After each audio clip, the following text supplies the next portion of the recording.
9.4 जो है, मैं बातों बातों में जब ये ज्योमेट्रिकल आइसोमर पढ़ रहे थे हम लोग तो वहाँ पढ़ लिए, ठीक है।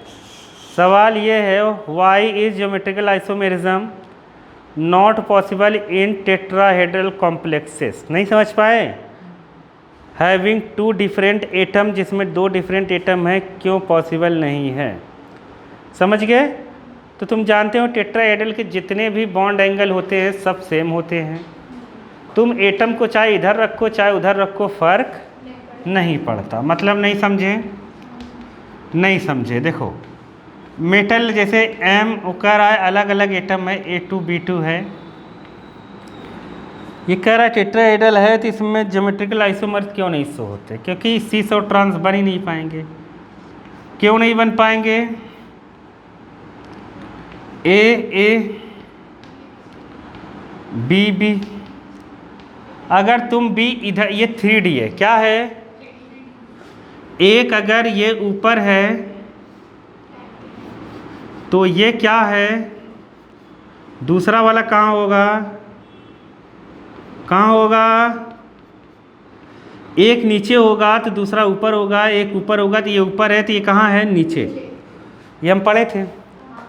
तो ये जो है ना सब के साथ, सभी के साथ कितने डिग्री के एंगल पे रहता है ये? हाँ 109 पॉइंट इतने डिग्री फिक्स है बीच का एंगल सब जगह का।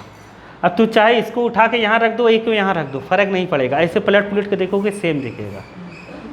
इसलिए इसमें सिस ट्रांस नहीं बन सकता, कुछ ऐसा हो स्ट्रक्चर नहीं बना, लगो नहीं हो सकता। कहीं भी जोड़ो कैसे भी जोड़ो उससे फ़र्क नहीं पड़ता है। इसलिए टेट्राहेड्रल में क्या नहीं शो होगा? Geometrical isomerism. देखो वहाँ नीचे आंसर लिखा होगा, tetrahedral complexes do not show geometrical isomerism because relative position of unidentate ligands attached to central metals atoms are same. Relative position का मतलब समझ रहे हो? इससे जितनी डिस्टेंस पर ये है उतनी डिस्टेंस पर ये है, उतनी डिस्टेंस पर ये है। इससे जितनी डिस्टेंस पर ये है उतनी पर ये है, उतने पर ये है। तो मतलब इसको तुम अदल बदल भी दोगे तो डिस्टेंस सबका सेम रहेगा, मतलब एंगल सेम रहेगा। नहीं आया? नहीं आया? आया ना? तो बस हो गया, और क्या।